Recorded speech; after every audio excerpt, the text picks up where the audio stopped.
안녕하십니까, 홍철기입니다. 오늘은 2023년 9월 28일이고요.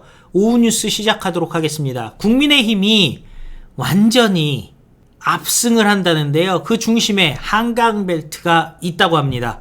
민주당 한강벨트를 위해서 인물들을 갖다가 쭉 차출을 한다는데, 어차피 지금 이름값에서 국민의힘의 한강벨트 전사들과 비교가 안 된다라는 얘기가 나오고요. 실제 여론조사에서도, 추석 앞두고 한 여론조사에서도 국민의힘이 압도적으로 승리하는 것으로 나왔습니다.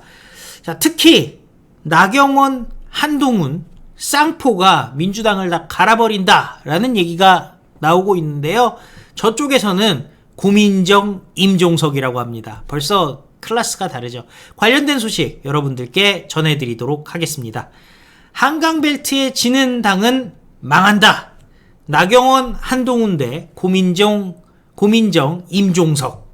예. 딱 이름을 들어보는 순간, 이거 게임 안 되겠구나. 국민의힘이 이기겠구나. 느낌이 오시죠?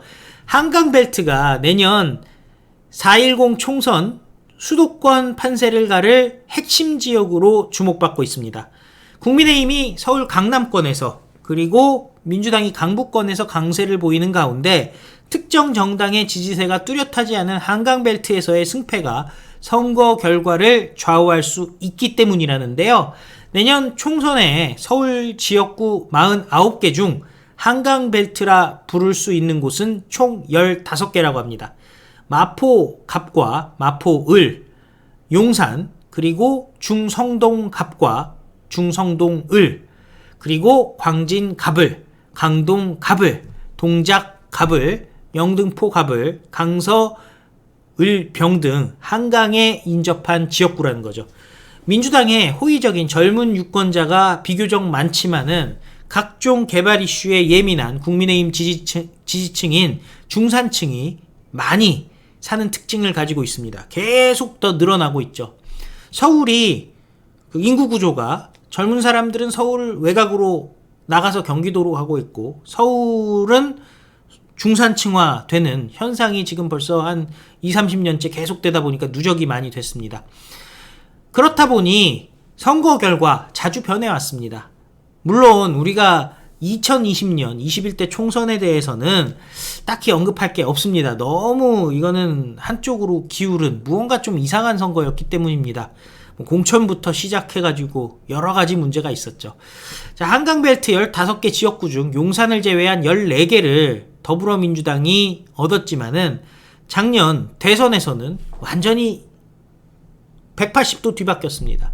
한강 인접 8개 구 가운데 강서구를 제외한 7개 구에서 윤석열 대통령이 대선에서 더 많은 득표를 했고요. 구청장은 지난해 6월 지방선거에서 성동구청장을 빼고 7개를 국민의힘이 가져갔습니다. 정치권에서는 민심의 출렁임이 심해서 결과를 예측하기 어렵다라는 말이 나온다는데요. 일단 여야는 인물론을 앞세워서 한강벨트에서 승부수를 띄우겠다는 계획입니다. 인지도가 높고 중량감 있는 인사들을 배치해서 유권자의 이목을 끌겠다는 건데요.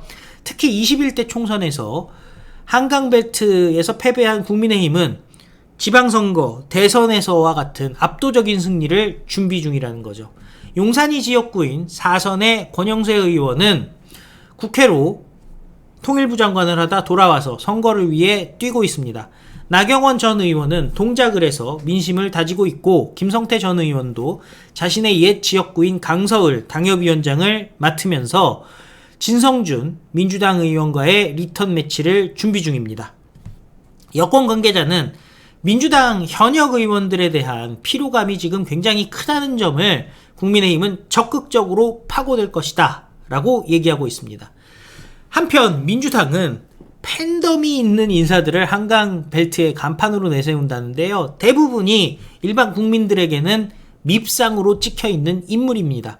마포을의 정청래, 그리고 광진을의 고민정, 또 고민정과 지금 각을 세우고 있는 추미애가 광진을로 뺏어서 나올 수도 있고요. 또 추미애를 광진을에 넣지 않고 용산으로 출마시킨다라는 얘기도 있다는 겁니다. 민주당 관계자는 지지층 결집을 얘기하고 있는데요.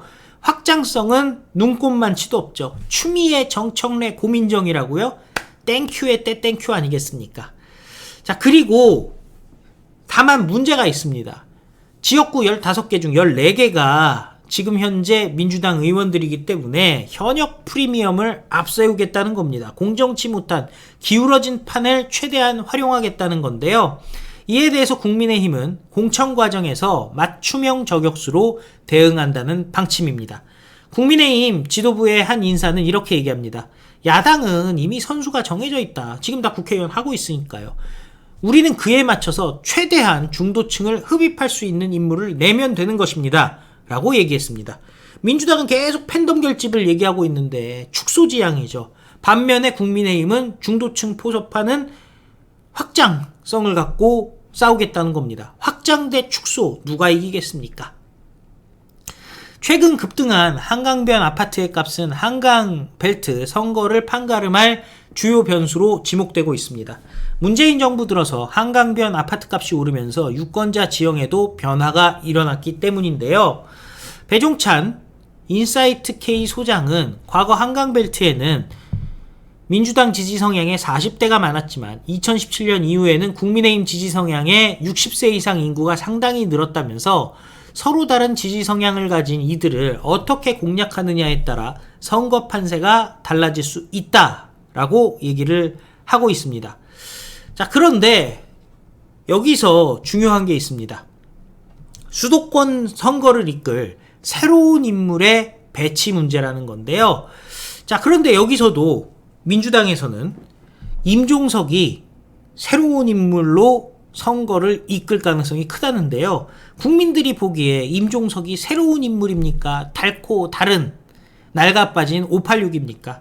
출마지로는 중성동갑, 예전에 배지를 달았던 곳이죠.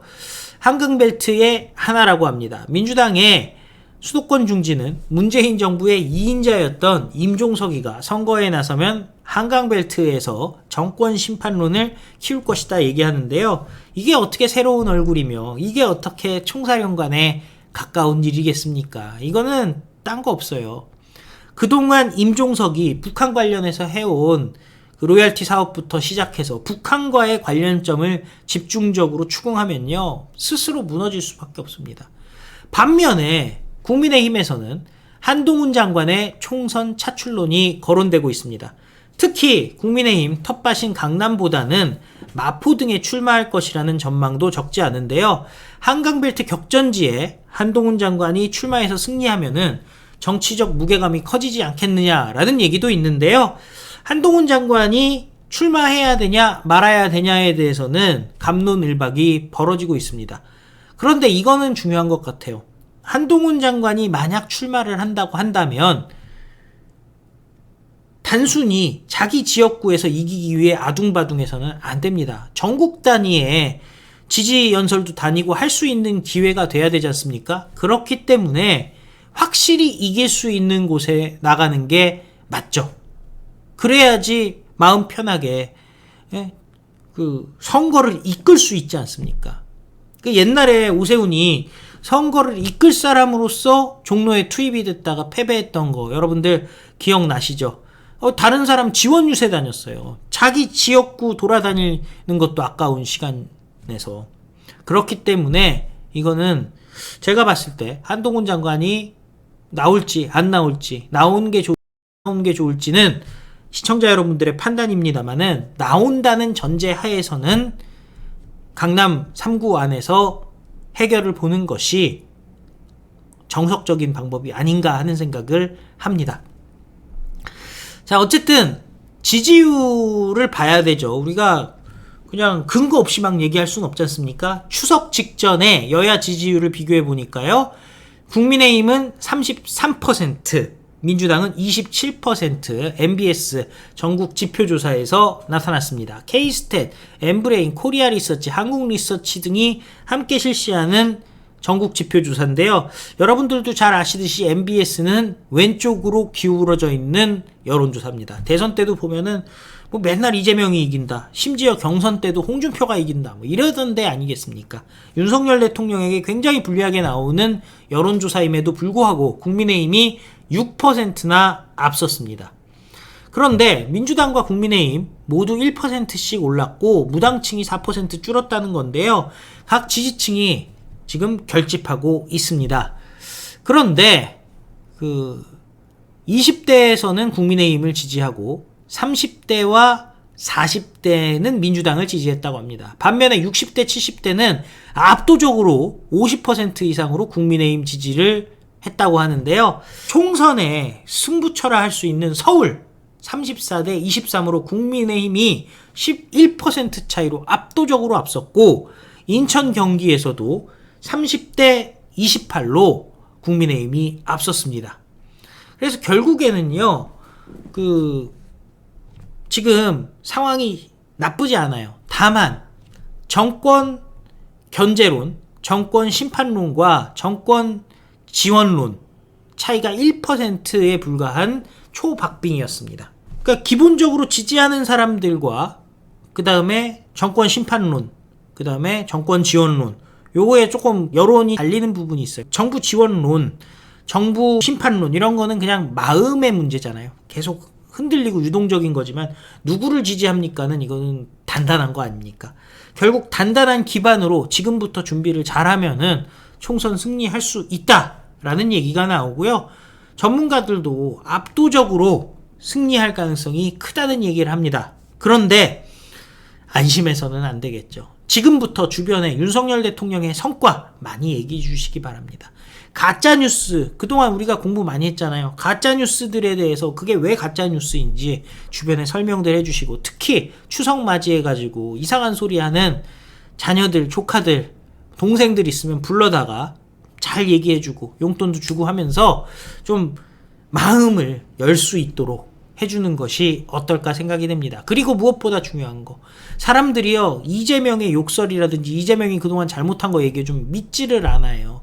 특히 유창훈의 결정에 대해서 잘 이해를 못하고 있는 거, 위증교사 같은 경우 혐의가 인정이 됐다라는 거, 이런 거 모르고 구속 기각됐대, 그걸로 된 거 아니야, 이렇게 생각하는 사람들이 있거든요. 잘 설명해 주시고, 최근에 윤미향이가 실형을 선고받은 부분도, 의원직 상실형을 선고받은 부분도 잘 설명을 해주시면은, 이제는 세상이 많이 바뀌었으니까 우리가 승리의 길로 다 같이 모아 갈 수 있다는 생각이 듭니다. 시청해주셔서 감사드리고요. 또 필요한 뉴스 여러분들께 다시 찾아뵙도록 하겠습니다. 다 같이 외치겠습니다. 우리는 승리합니다. 감사합니다. 안녕히 계십시오.